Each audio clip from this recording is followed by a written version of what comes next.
The rain tasted like rust, off the sharp metallic tang of a fresh wound, but the slow, pervasive decay of something old and forgotten. Silas Harding spat, the taste lingering on his tongue. He pulled his fedora lower, the brim shielding his eyes from the incessant drizzle that clung to the decaying grandeur of Blackwood Manor. He's been hired, discreetly, anonymously, to investigate. Rumors had swirled through the sleepy town of Havenwood for weeks as strange lights, unsettling noises, livestock vanishing without a trace. Old man Blackwood, the last of his line, had retreated deeper into the manor, refusing all contact. The town council, desperate to quell the growing unease, had authorized Harding's presence. Harding was a specialist in unusual circumstances. A man of logic, of scientific inquiry, he had opened possibilities that defied easy explanation. The manor itself was a monument to a bygone era. Victorian Gothic architecture, choked by overgrown ivy, loomed against the stormy sky. Gargoyles leered from the eaves, their stone faces eroded by time and weather. A wrought iron gate, twisted and rusted, hung askew, offering a bleak welcome. Harding pushed the gate open, the screech of metal a discordant note in the oppressive silence. The path leading to the manor was cracked and overgrown, swallowed by creeping vegetation. The air grew colder, heavier, as he approached the front door. He knocked. The sound echoed through the manor, swallowed by the vast emptiness within. He knocked again, louder this time. A long silence.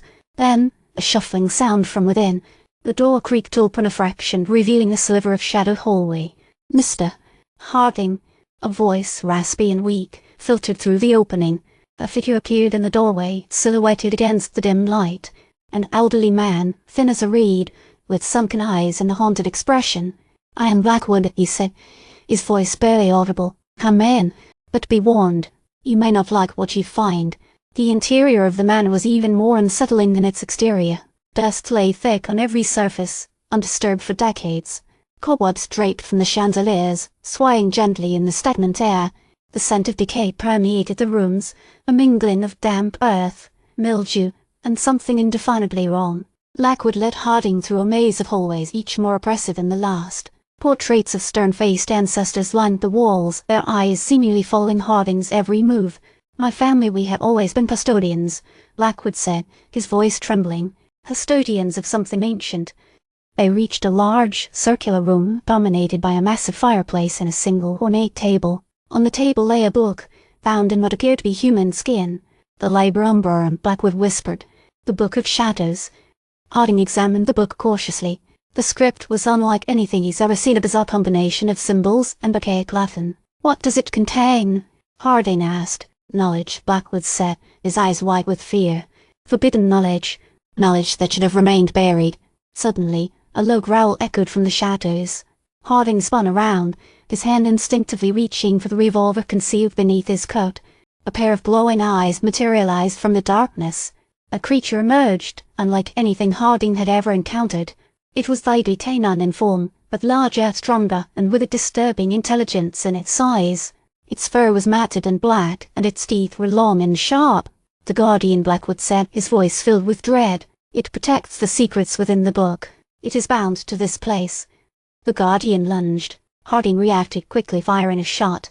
The bullet struck the creature, but it seemed to have little effect. The Guardian snarled and attacked again, forcing Harding to retreat. "We need to seal it," Blackwood yelled, frantically searching through a drawer. He pulled out a small, silver amulet. "This is the only thing that can contain it." Blackwood rushed forward, holding the amulet out towards the Guardian. The creature recoiled, snarling, but it didn't retreat far. The amulet pulsed with a faint, silver light, and the air crackled with energy.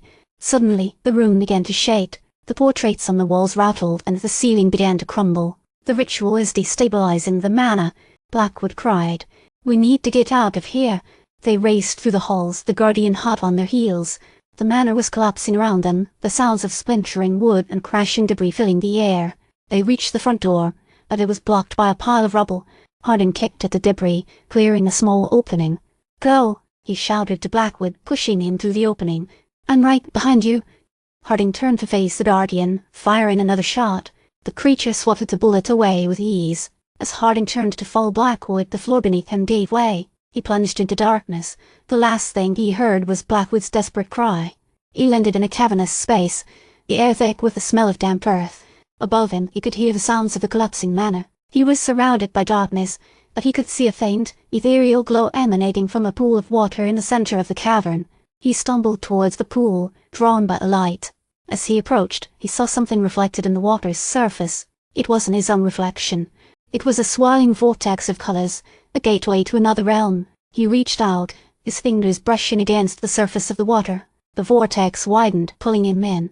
He found himself standing in a vast, desolate landscape. The sky was a sickly green color and the ground was covered in black, volcanic rock.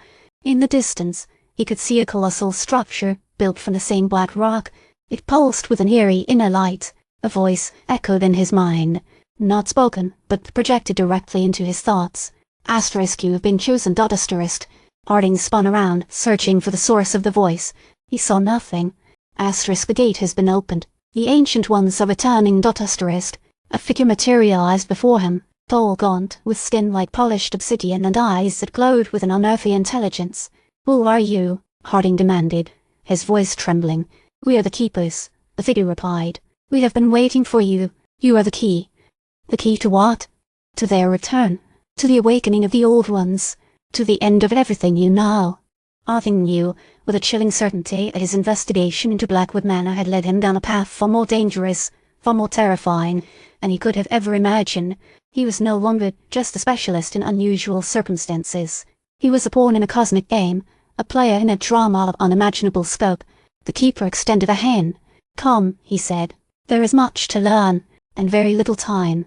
The camera focuses on Harding's face, a mixture of fear and grim determination etched into his features. He reaches out and takes the keeper's hand. The screen fades to black.